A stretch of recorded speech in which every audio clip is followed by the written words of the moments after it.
Assalamualaikum semua. Okey, hari ini saya nak kongsi resep kuih apam pisang yang super megah ni Ikuti hingga akhir.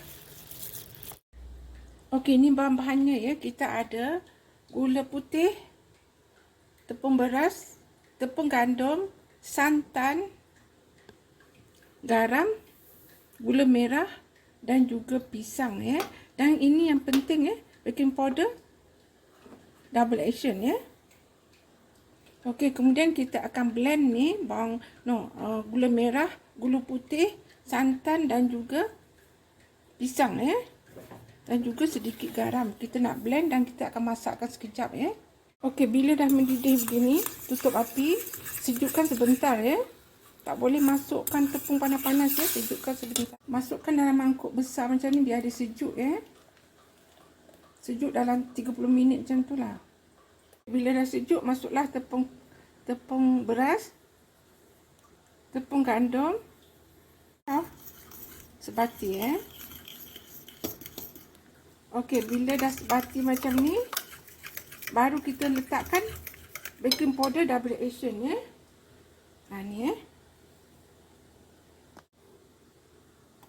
masuklah 1 sudu makan ya.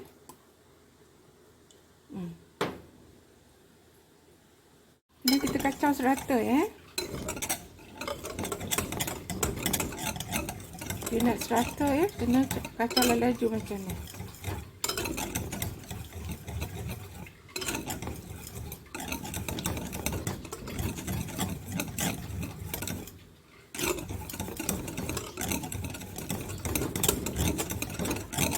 Okey, dah sudah.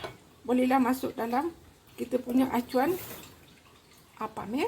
Kita masukkan dalam jug macam ni sebab senang kita nak masuk dalam acuan apam kita ya. Okey, kita gunakan acuan apam gini. Senang nanti kita nak keluarkan ya. So kita tuang je lah. Ini bismillahirrahmanirrahim. Okey, macam tu. Okey, masukkan semua. Jangan penuh sangat ya. Takut nanti dia melimpah ya.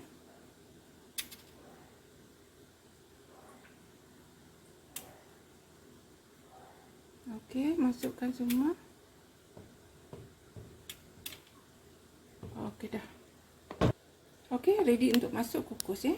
Kukuslah selama lebih kurang 20 minit ya. Jangan dibuka penutup ya. Kan dah masak, mari kita tengok hasilnya. Bismillahirrahmanirrahim. Semoga cantiklah ya. Bismillahirrahmanirrahim. Wah, cantiknya apam pisang kita. Alhamdulillah. Okey. So, kita dah siap hidang ya.